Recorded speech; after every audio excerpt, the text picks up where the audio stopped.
Gloire à Dieu parce qu'il est le même, il reste le même. Hein. Et ce matin, on se réjouit ensemble. On aura les baptêmes tout à l'heure. On a des baptêmes de... Il y avait l'esprit qui parlait aux adolescents et on a des adolescents qui se baptisent ce matin. Ça va continuer le mois prochain puisque je sens que chaque mois on va devoir faire des baptêmes. Ça pousse aux portes.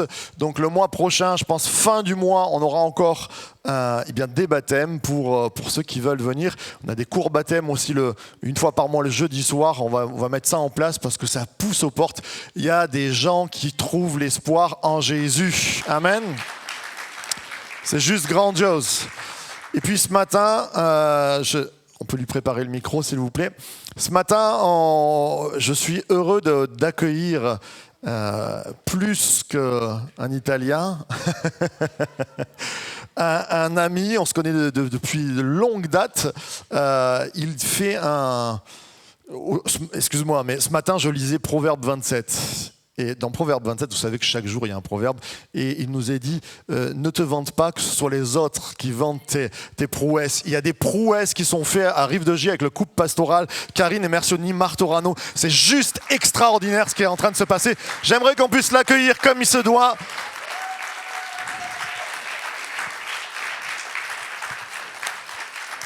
Je lui ai dit, pas plus de 2 heures, ça va? Merci beaucoup. Marc et Ambre pour l'accueil. Avec Marc, on se connaît depuis longtemps. Ah, il marche pas ? Il marche mieux. Ok, lui, il marche mieux. Et on se connaît depuis longtemps. Et vous avez vu, on est même frères de chaussures ce matin. Quand je les ai portés la première fois à l'église, il y a une vieille dame qui m'a regardé et m'a dit « Elles sont belles tes chaussures, hein ?» Je fais « Ouais, j'étais tout content. » Et puis, il y avait le deuxième effet qui se coule qui arrivait. On les voit bien, hein. On te l'a fait ici aussi ou pas? Ils sont plus sages. On est vraiment heureux d'être là avec Karine. Je vois des personnes chères à mon cœur aussi au fond, les Marino, qui sont aussi de Rive-de-Gier. Vraiment très heureux de vous voir.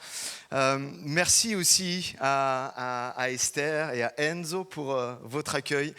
De mémoire, on a été bien accueillis dans des endroits, mais là c'était juste... énorme, vraiment merci beaucoup pour votre accueil, c'est juste merveilleux, on s'est senti et on se sent ce matin comme à la maison. Est-ce que, Marc en parlait, mais je le ressens tellement fort et je le dis pour vous encourager ce matin, il y a quelque chose qui se passe, c'est palpable. On le voit, il y a comme un réveil qui s'en vient. Il faut que vous continuez à fond, les amis. Le Seigneur fait quelque chose de grand. C'est sûr et certain que personne vienne vous dire le contraire. Vous êtes sur le chemin, vous allez vivre des choses, vous allez continuer à vivre des choses extraordinaires. Vraiment. Et c'est fort sur mon cœur. C'est pas un effet d'annonce que je vous dis. Ça se sent, c'est palpable ici.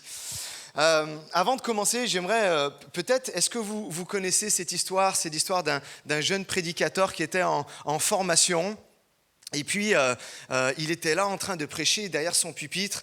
Et puis, il est en train de prêcher sur le livre de l'Apocalypse où Dieu dit « Voici, je viens ». Et il est là et il pensait que quand il allait le dire, toute l'église allait dire « Amen ». Il fait « Voici, je viens ». Et puis là... Non, trop tard, ça compte pas. C'était comme ici, il n'y avait pas un mot. Alors il se souvient ce que son formateur lui disait. Il dit quand tu veux dire quelque chose que ça passe bien, bah tu le répètes et tu mets un peu plus d'entrain dans ce que tu dis. Et il dit voici je viens. Et là, dans l'histoire, c'est pas comme à Fréjus où il y a le feu. Il n'y a rien qui se passe. Et là, il se dit, là, je vais rassembler toutes mes forces, tout ce que j'ai. Et puis, il est là, le pupitre est au bord de l'estrade. Et puis, il prend tout son élan. Et il fait, voici, je viens. Et là, il dégringole. Et il se retrouve la tête dans les genoux d'une grand-mère du premier rang. Et il se relève, il dit je suis désolé, je sais pas quoi dire. Et elle le regarde, fait mais t'inquiète pas, depuis le temps que t'as dit que tu venais, je me suis préparé. Alors ce matin, tout ça pour vous dire, n'attendez pas que je dégringole, je tombe. Quand vous êtes d'accord avec quelque chose pendant la prédication, n'hésitez pas à dire Amen, n'hésitez pas à dire Alléluia, n'hésitez pas à lui donner gloire. Amen. J'aimerais ce matin rentrer dans le vif du sujet et je suis béni à travers les dons spirituels qu'il y a pu y avoir. Il y a un monsieur qui a dit une synthèse du message que j'aimerais vous partager ce matin. J'aimerais dire à quelqu'un ou à plusieurs, ce n'est pas trop tard. Ce n'est pas trop tard en fait pour toi. Ce n'est pas trop tard pour que Dieu agisse dans ta vie. C'est jamais trop tard pour que Dieu intervienne. Jamais trop tard pour mieux faire. Jamais trop tard pour entrer dans son appel. C'est jamais trop tard pour se repentir. C'est jamais trop tard pour demander pardon et puis pour être aussi pardonné. C'est jamais trop tard pour changer. Amen. Attention, je vais tomber sinon. L'apôtre Paul est vraiment un exemple parfait, en fait, de quelqu'un qui a vécu que c'est jamais trop tard avec Dieu. Au début, nous savons qu'il n'est pas l'apôtre Paul, mais il est appelé Saul de Tarse, et c'était un religieux fanatique. C'était un pharisien, c'était une sorte de secte chez les Juifs qui était très actif et très dur avec les gens. Et moi, je pense, c'est un commentaire personnel que je fais, mais on ne devient pas très religieux comme ça. Certainement, il y avait quelque chose qui bouillait dans le cœur de Paul pour Dieu, une soif de Dieu, mais compris comme d'une mauvaise manière, très mal comprise. On sait par exemple que Moïse était un peu comme ça. Il commence à discerner le plan de Dieu alors que le peuple d'Israël est en esclavage en Égypte. Puis il commence à discerner et puis il fait quelque chose de carrément stupide. Il tue un Égyptien, il croit qu'il va pouvoir délivrer comme ça. Et puis en fait, il a tellement mal agi. Et pourtant, à ces deux personnes, Paul comme Moïse, on pourrait dire, maintenant c'est trop tard, t'as fait tellement de choses mauvaises que tu ne peux plus aller de l'avant. Et tout comme pour Moïse qui est passé de prince païen d'Égypte à prophète en Israël, Saul de Tarse a dû traverser plein de choses pour qu'il devienne l'apôtre Paul. Et même il est appelé l'apôtre de la grâce. Et le titre de mon message, c'est « Dieu n'en a pas fini avec toi ». Ouais, on pourrait donner gloire à Dieu parce que c'est une vérité.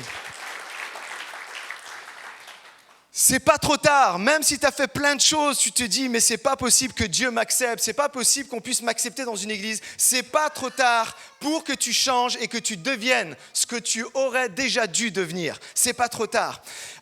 Lisez avec moi dans 1 Timothée, au chapitre 1, verset 15. Regardez ce qu'il est dit. « Cette parole est certaine et digne d'être acceptée sans réserve. Jésus-Christ est venu dans le monde pour sauver les pécheurs. Je suis moi-même le premier d'entre eux. Mais, écoutez ça, mais il m'a été fait grâce, afin que Jésus-Christ montre en moi le premier toute sa patience et que je serve ainsi d'exemple à ceux qui croiraient en lui pour la vie éternelle. » Amen. Quel texte fabuleux. Humainement parlant, on est tous d'accord donc pour dire que c'était cuit pour Paul. C'était cuit pour Saul de Tarse. C'est sûr qu'il devait se le dire lui-même quand il a réalisé tout ce qu'il faisait de mauvais, quand il a réalisé qu'il était en train, en fait, dans sa folie de combattre Dieu, qu'il se trompait de combat. Il a fait trop de mal. Il pouvait se dire, j'ai fait trop de péchés, j'étais trop fou, j'étais trop extrémiste. Pourtant, pour lui aussi, Dieu n'avait pas dit son dernier mot. Pour qu'on puisse un peu comprendre ce qui est en train de se passer dans Paul et ce qu'il pouvait penser au tout départ. Regardez, on va lire dans Actes 22, verset 4. Il dit, j'ai fait souffrir, pour vous expliquer la folie de Paul, j'ai fait souffrir jusqu'à la mort ceux qui suivaient le chemin de Jésus. J'ai fait arrêter et jeter en prison des hommes et des femmes. Est-ce que vous comprenez ? Acte 26, verset 9. Moi-même, j'ai pensé que je devais combattre le nom de Jésus de Nazareth par tous les moyens. C'est ce que j'ai fait à Jérusalem. J'ai jeté en prison beaucoup de croyants. En effet, les chefs des prêtres m'avaient permis de le faire. Et quand on les condamnait à mort, je donnais mon accord.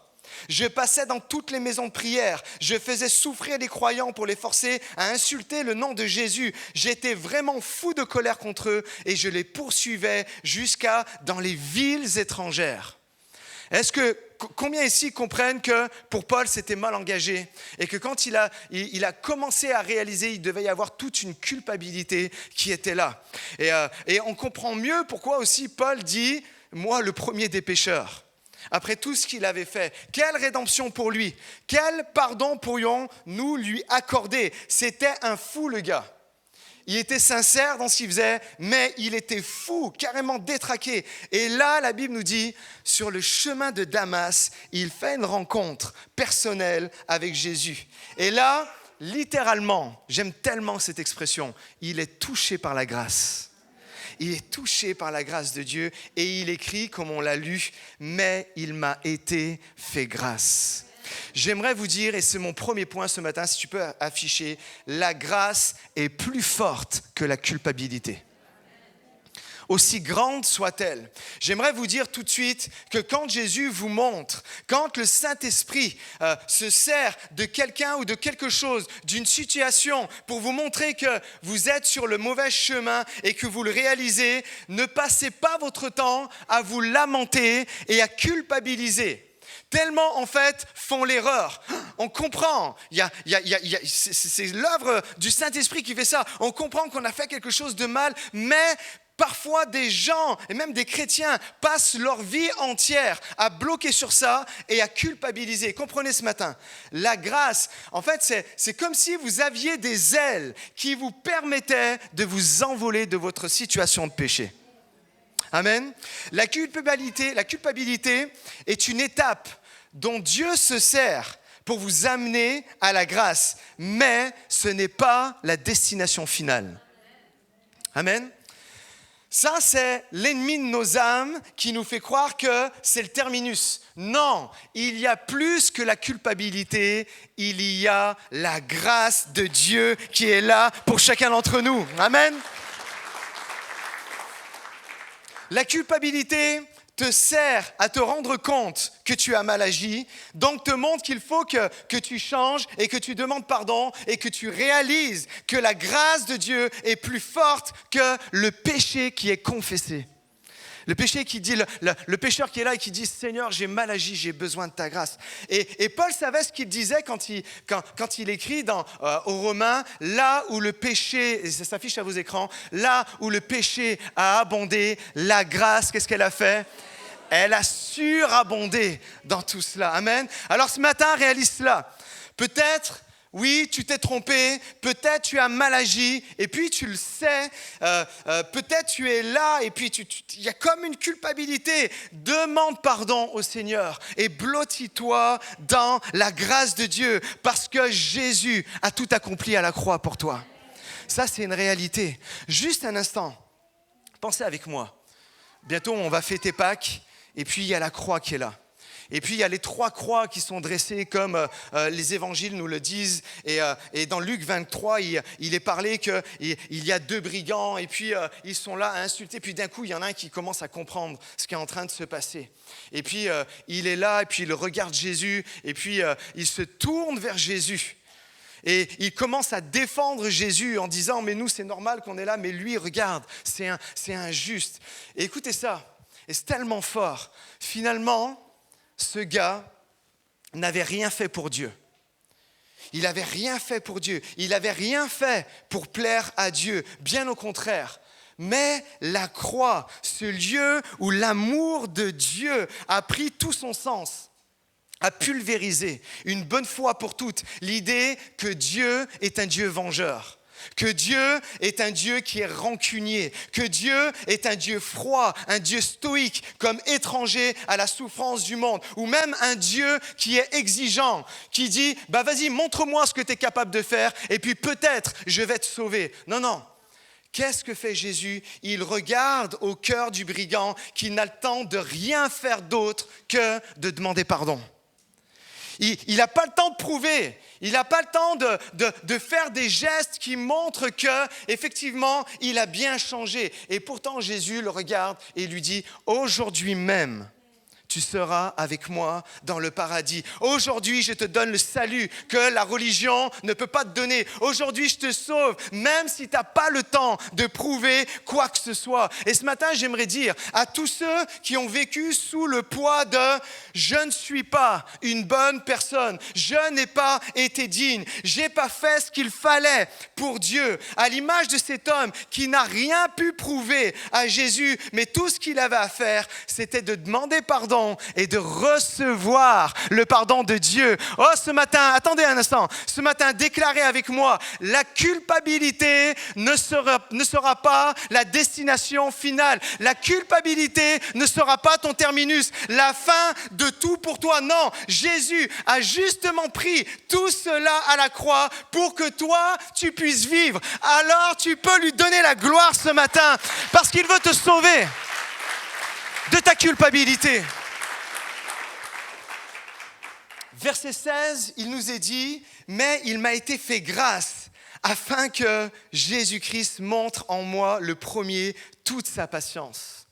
Et j'aimerais dire, et c'est mon deuxième point ce matin, si tu veux bien mettre, tu n'es pas un cas désespéré. Mets un petit coup de coude à ton voisin et dis-lui, tu n'es pas un cas désespéré.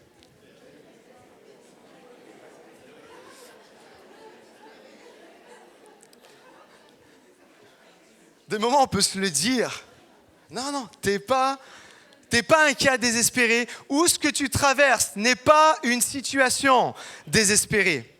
Paul utilise, vous l'avez remarqué, c'est écrit, il utilise encore une fois l'expression « moi le premier » pour que tout le monde, en fait, sache que si Jésus a manifesté de la patience, excusez-moi le terme, mais à une pourriture comme il a pu l'être avant, comme il a pu l'être autrefois, alors il peut l'être pour toi aussi. Soyons honnêtes, des moments, on en a marre de nous-mêmes. C'est vrai ou pas? Non? Levez la main ceux qui n'ont pas marre d'eux, non? De même? Menteur. Et on peut dire, en fait, on peut juste être là, comme avec Paul. Wow, merci Seigneur.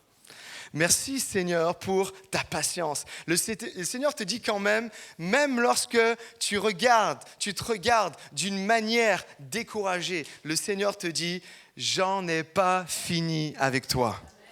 Tu peux compter sur ma patience. Regarde, je suis la patience incarnée. Je suis la patience personnifiée. Si vous voulez connaître le caractère de Dieu, il y en a qui vous dites, mais qui est Dieu? Comment il réagit? Comment il est? C'est quoi ses attributs? Vous avez juste à lire le fruit de l'esprit.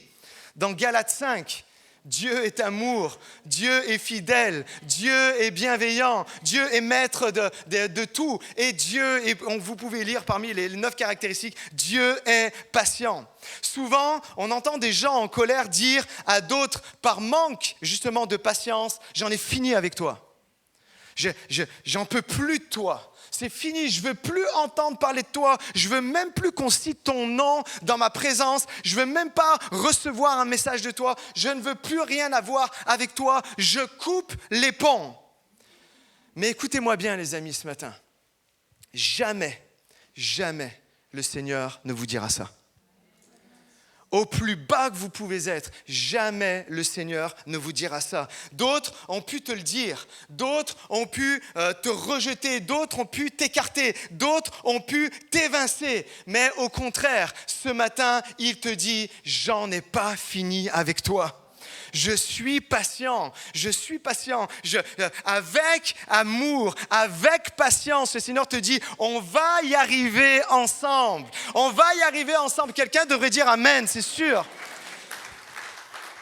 Vous savez, j'aime à dire dans mes entretiens pastoraux, quand je suis avec les gens puis qui sont comme sous le poids de la culpabilité, j'aime leur dire, vous savez, dans la Bible, de A à Z, à part excepté Jésus, mais il n'y a aucun personnage biblique qui a toujours été au zénith dans sa vie. Jamais. Et regardez-moi, ça n'existe pas. Aucun, même dans l'ère contemporaine, aucun homme de Dieu, passé, présent ou même futur, va toujours être au top avec Dieu. Non, pourquoi? Parce qu'il y a des hauts, il y a des bas, mais le Seigneur nous dit, mais je vais être patient avec toi. Je vais être patient avec toi. L'œuvre qu'il a commencée, pourquoi je peux être sûr? Parce que l'apôtre Paul l'affirme à 2 églises différentes. Il dit, l'œuvre qu'il a commencée en toi, même si ça va prendre du temps, t'inquiète pas, je vais l'achever. Vous pouvez dire amen, là, c'est sûr. Ça va prendre peut-être du temps, mais avec amour, avec patience, Dieu va faire et va continuer l'œuvre qu'il a commencée dans ta vie. N'oublie jamais ça dans les moments de désespoir et de doute et d'attente. Peut-être vous connaissez, mais le raisin, vous connaissez tout ça, il doit être pressé pour faire du bon vin.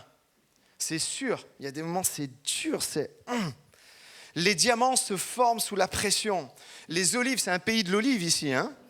L'huile d'olive. Les olives sont pressées pour obtenir de l'huile. Et ce qu'il y a de meilleur. Les graines, écoutez, pensez à ça. Les graines, elles poussent dans l'obscurité. Tout le monde croit qu'il n'y a rien qui se passe, mais à l'intérieur de la terre, ça commence à germer. Chaque fois que tu te sens écrasé, chaque fois que tu te sens sous pression, pressé, ou même dans l'obscurité, tu te trouves dans un lieu de transformation tellement puissant et qui va faire ressortir le meilleur de toi si tu gardes la foi. Oh, j'aimerais t'encourager ce matin. Fais confiance à Dieu. Fais confiance à son plan. Fais confiance à son cœur. Il t'aime. J'aimerais encourager quelqu'un ce matin si tu veux bien mettre, mais les saisons de désespoir n'annulent pas, n'affectent pas, n'altèrent pas les promesses de Dieu pour ta vie. Elles sont oui et amen. Oh, j'aimerais vous raconter le témoignage d'une personne qui va prendre son baptême là dans 15 jours. C'est une jeune femme qui s'appelle Nelly, qui est arrivée à l'église dans un état vraiment difficile, situation précaire, avec 3 enfants, dont certains en situation d'handicap. Et elle note, j'aimerais vous lire tout simplement, c'est tellement fort. Écoutez ce qu'elle dit, malgré une situation précaire et des moments difficiles, donc famille, mère, monoparentale, nous n'avons jamais manqué de rien. Je n'ai jamais eu besoin de quelconque aide alimentaire ou autre, et j'ai même pu bénir des personnes dans le besoin. Et grâce à Dieu, j'ai pu encourager des personnes et prendre du temps avec eux. Grâce à Dieu, il y a eu des semaines où j'ai travaillé 39 heures, amené mes enfants à leurs suivis médicaux, 2 enfants en situation de handicap, plus des courses, plus des corvées, mais aussi les loisirs et surtout du temps le matin dans la prière et la lecture de la Bible. Depuis que nous nous sommes, écoutez ça, depuis que nous nous sommes rapprochés de l'église, mes enfants sont plus calmes et ils sont plus posés. C'était une situation tellement désespérée avant qu'elle pose les pieds à l'église. Il y a eu pour les 3 enfants des percées énormes sur le plan scolaire. Écoutez ça et retenez ça. Et on l'entendait dans le don ce matin aussi. Au-delà des percées énormes sur le plan scolaire, au-delà du possible par rapport à leur handicap. Et pour ma grande qui a excellé malgré le confinement et toutes les épreuves qu'elle a traversées, aujourd'hui, écoutez ça, mes enfants croient en Dieu et le chantent. Attendez un instant. Pour ma part, j'ai repris confiance. J'ai de nouveau de l'espoir, des rêves, des objectifs. Je vis par la foi et je crois qu'avec Dieu, tout est possible. Amen. C'est pas fini pour toi. Oh, laissez-moi vous dire, les amis, Jésus n'en a pas fini avec toi. Il n'a pas dit son dernier mot. Combien le croient ? Combien commencent un peu à le croire ? Je termine, je vais sur mon dernier point. Regardez ce qu'il est dit. Que je serve ainsi d'exemple à ceux qui croiraient en lui pour la vie éternelle. Et mon 3e point, c'est Dieu t'offre une nouvelle chance. Dans le monde, malheureusement, on n'a qu'une chance. Et puis des moments, même parfois dans le milieu chrétien, on n'a qu'une chance. C'est compliqué, c'est difficile et on n'a qu'une chance et après c'est fini, on passe à la trappe. Mais Dieu est le Dieu de la première chance. Dieu est le Dieu de la deuxième chance, de la troisième chance. Souvenez-vous, il est patient. Amen. Il est tellement important de comprendre que oui, la grâce est plus forte que la culpabilité, que le péché, mais jamais la grâce va te faire te reposer sur tes lauriers. Elle va normalement te faire aller de l'avant. La grâce t'amène à changer, à évoluer de gloire en gloire. La Bible nous dit, ce n'est pas pour rien que Dieu t'a fait grâce. C'est pour que, comme Paul le marque, c'est pour que tu serves d'exemple. On va avoir 3 témoignages tout à l'heure et 3 beaux exemples de ce que Dieu est capable de faire dans la vie. Que tu serves de témoignage. Et c'est pour que tu changes et que tu deviennes celui ou celle que tu es destiné à être. Pour que les autres se disent, mais si Dieu a été capable de faire telle œuvre dans sa vie, alors je vais commencer à croire que Dieu peut faire ça dans ma propre vie. Si Dieu a fait grâce à cette personne-là que je connais qui était tellement loin, je commence à comprendre que Dieu est capable de me faire grâce dans ma vie. Vous savez, il n'y a pas de changement extérieur dans la vie qui existe. Ça part toujours de l'intérieur, du cœur, et ça va en fait vers l'extérieur. Et pour Paul, Dieu devait remplacer son judaïsme fanatique par un christianisme équilibré, empreint d'amour et de grâce. Je disais en intro qu'à mon avis, le jeune Saul de Tarse certainement avait reçu quelque chose de Dieu dans son cœur, mais qui a tellement été mal exploité, tellement mal compris. Mais Dieu lui a donné encore une chance. Pourquoi ? Parce que notre Dieu est comme ça. Il est celui qui offre d'autres chances. Comme Dieu a fait comprendre à Paul qu'il n'en avait pas fini avec lui, ce matin, il te dit exactement la même chose. Arrête de regarder à ton passé. Arrête de regarder à tes lacunes présentes. Regarde à Jésus. Il a quelque chose à faire et à accomplir dans ta vie. C'est pas trop tard. J'aimerais, pour terminer, vous raconter un témoignage. J'aime beaucoup le sport. Il y a une chrétienne avec nous de l'église qui est là. Et souvent, je peux parler de sport parce que je trouve que c'est très parlant, la foi reliée au sport. D'ailleurs, Paul utilise ça allègrement. Il parle souvent de course, de tenir la distance et tout ça. Pourquoi tu dis ça ? Il me rappelle que l'Italie a été éliminée. J'attendais pas ça de toi, Marc. Encore de d'autres personnes. Mais j'attendais pas ça de toi. Bref, c'est pas grave. Ils vont avoir d'autres chances plus tard. Amen. Il va avoir la 5e étoile, un de ces 4. C'est sûr. Poleas Quadrazzo, hein, bien sûr. Regardez la photo de cet homme. Si tu veux bien mettre. C'est George Foreman. Est-ce qu'il y en a qui le connaissent ici ? C'est un boxeur. Et c'est un boxeur professionnel. Il a été champion du monde de boxe anglaise en 1973. C'était il y a très longtemps. Et il est redevenu champion du monde en 1994. Et en fait, ce qui est intéressant, c'est ce qui s'est passé entre.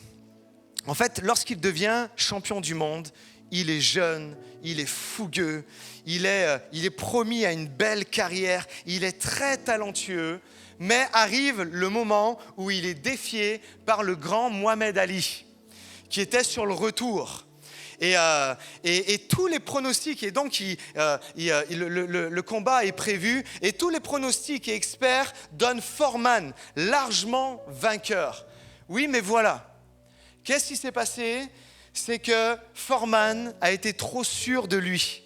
Il s'est moins entraîné. Il a pris du poids. Il a sous-estimé son adversaire en se disant, le vieux Mohamed Ali, là, je vais lui mettre sa raclée en moins de 2.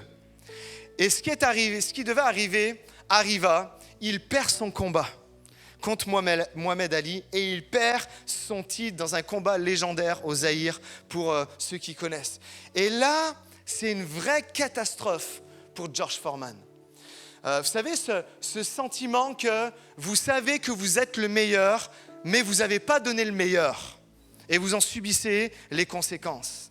Et il est là comme il croit qu'il a tout gâché en ne donnant pas le meilleur. Et là, il se met à faire une dépression.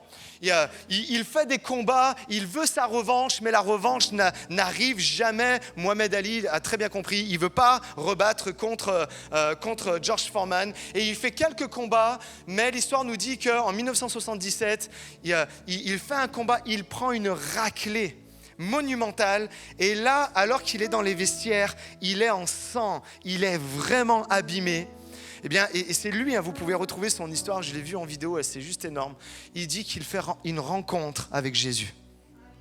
Au milieu de son chaos, alors qu'il est en sang, alors qu'il est au plus bas, il fait une rencontre avec Jésus. Et même de la part de tous ses proches qui témoignent dans la vidéo, il dit que c'était plus le même. Il est sorti des vestiaires alors qu'il était très égoïste, alors qu'il avait toujours une sale tête comme ça, il regardait les gens méchamment. Il sort de ce vestiaire, il avait la tête abîmée, mais avec du sourire, avec de la gentillesse, avec comme un espoir qui est renouvelé. Et il explique que Jésus se révèle à lui dans ce vestiaire, et puis que de rebelle qu'il est, de dépressif qu'il est, il y a une joie qui rentre dans sa vie. Et puis l'histoire nous dit qu'il est rentré chez lui, et puis quelques temps après, il devient pasteur. Et qu'avec son propre argent, alors qu'il était extrêmement égoïste, il bâtit une belle église. Et au-delà de bâtir une belle église, il construit tout un gymnase où il ramasse tous les enfants défavorisés et puis il leur apprend la boxe, à canaliser leur énergie et tout ça. Et il fait ça pendant plusieurs années. Et puis vient un moment où il n'a plus d'argent. Il n'a plus d'argent pour faire vivre la structure. Et il y a une idée qui commence à lui traverser la tête. Et si ce n'était pas trop tard ? Et si tu reprenais tes gants et tu montais sur le ring pour gagner un peu d'argent? Et là, il dit, mais non, c'est pas possible. Il croyait que ça venait de lui, tout ça. Non, c'est pas possible et tout ça. Et puis, ça devient de plus en plus fort. Ça devient de plus en plus fort. Et il se dit, ok, allez, je vais remettre les gants. Je vais recommencer à faire quelques matchs de boxe, quelques rounds et tout ça. Et là, au-delà d'une conviction, il y a quelque chose qui commence à germer dans sa tête, c'est « tu vas redevenir champion du monde ». Et là, il dit « mais c'est pas possible, si tu vas, et ça venait de Dieu, tu vas redevenir champion du monde ». Et puis les années passent, 10 ans, et il fait des combats simples au départ, puis des occasions données, puis il y a un moment, il y a une occasion donnée qu'il puisse reprendre le titre. Et c'est en 1994, il a 46 ans. Il y en a qui ont 46 ans ici? Il y en a quelques-uns, je sais qu'il y en a qui a 45. Il y en a qui ont plus de 46 ans. Écoutez bien les amis, c'est pas fini pour vous. C'est pas fini pour vous. Là, l'occasion lui est donnée à 46 ans de refaire un match pour recombattre pour le titre et face à Michael Moorer. Et là, il a une stratégie. Certainement Rocky s'est inspiré de ça ou j'en sais rien. Mais il a une stratégie. Il se dit, je vais encaisser. Je vais le laisser venir de plus en plus près. Et là, il y a un round, 2, 3, 4. Et ça arrive au 10e round. Et il est là. Et l'adversaire se rapproche de plus en plus. Et lui, il est comme ça. Et d'un coup, qu'est-ce qui se passe? Bam! Une droite. En boxe, on dit, il est venu l'éteindre. Bam, ici, et Michael Moorer tombe alors qu'il a une petite vingtaine d'années contre un mec qui a 46 ans. Et là, George Foreman redevient en fait champion du monde 20 ans après. Non, attendez, non. Laissez-moi vous dire une chose. Ce n'est pas trop tard. Dieu n'en a pas fini avec toi. Même si tu trouves que c'est trop tard, même si tu trouves que, tu te trouves trop vieux ou tu te trouves trop loin dans le péché, comme il l'a fait pour Paul et comme il l'a fait pour Foreman, il va combattre pour toi. Tout à l'heure, on l'a chanté, il est pour toi. Il est là. Écoutez ça, l'ennemi est là. Et puis, il nous fait la guerre. Et puis, comme George Foreman, il y avait Michael Moorer. Michael Moorer était là et il se rapprochait de plus en plus. Et il se disait, c'est sûr, je vais gagner. Il croit qu'il tient bon, mais il ne sait pas que je suis jeune, il ne sait pas que j'ai la fougue. Et puis, je vais gagner. Il est là et il s'approche de plus en plus près. Et peut-être l'ennemi est là. Et il te fait croire les mêmes choses. Regarde, je prends de plus en plus d'emprise sur ta vie. Je suis là, je suis là à te mettre des coups. Tu es là, tu résistes, mais tu vas voir, tu vas finir par plancher, par flancher. Et là, le Saint-Esprit te dit, mais moi, je suis avec toi. Et lui, il ne va pas tenir. Et bam! Il met à terre l'ennemi. Et c'est ce qu'il veut faire dans ta vie. Oh, laisse-moi te dire, tu peux perdre des combats, mais avec Jésus, c'est toi qui vas gagner la guerre. Amen. En priant un instant, les amis. Juste inclinons nos têtes. Je vais inviter l'équipe de louange à revenir. Si on peut reprendre ce chant, la bénédiction serait géniale. Merci Seigneur, parce que nous savons que c'est jamais trop tard avec toi. Nous savons que pour celui qui veut s'approcher, pour celui qui veut toucher le bord de ton vêtement, pour celui qui veut rentrer dans ta présence, c'est pas trop tard. Ta grâce est toujours là. Et tu veux bénir, et tu veux encourager, et tu veux faire quelque chose de nouveau dans la vie, peut-être d'un jeune, d'un moins jeune, ou même d'une personne âgée. Tu es en train de dire, c'est pas trop tard. T'es pas trop vieux, t'es pas trop jeune. Oui, tu as peut-être été loin, mais ce n'est pas fini. Le Seigneur veut faire quelque chose pour toi. Seigneur, je te prie afin que tu viennes toucher les cœurs, que tu viennes renouveler. J'aimerais faire un appel ce matin. J'aimerais faire un appel à tous ceux qui vivent sous le poids de la culpabilité. Alors qu'on a les yeux fermés, les têtes baissées, s'il vous plaît, c'est un moment important entre Dieu et vous.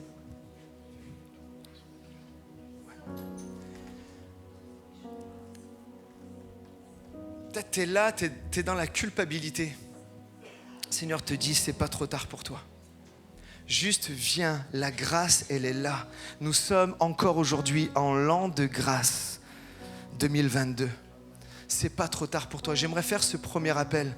Et je vous demanderai, je vais faire d'autres appels, je vous demanderai de lever la main, mais qu'ensuite. Peut-être j'aimerais faire un appel à ceux qui se disent, mais mon cas, il est désespéré. C'est fini. Que ce soit sur le plan physique ou par rapport à une situation relationnelle, conflictuelle, où tu sens que c'est dur et tu dis, mais jamais, j'aimerais prier pour toi. Parce qu'avec le Seigneur, il n'y a aucune situation qui est trop dure. Il n'y a aucune situation qui est trop complexe où il peut intervenir. J'aimerais faire un appel aussi à toutes les personnes qui disent, j'ai besoin d'une nouvelle chance. Je comprends ce que Jésus a fait pour moi à la croix et aujourd'hui, je veux lui donner ma vie.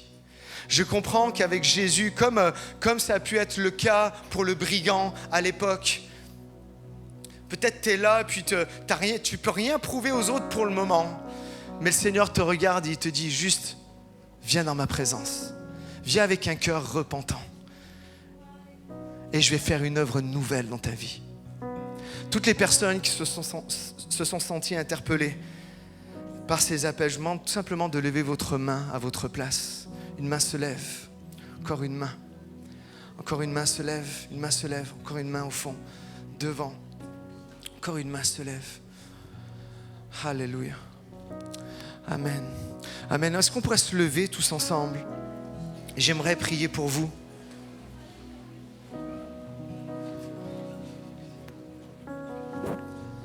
Alléluia. Ce qu'on va faire, j'aimerais qu'on prenne un temps pour prier pour les personnes qui ont levé la main.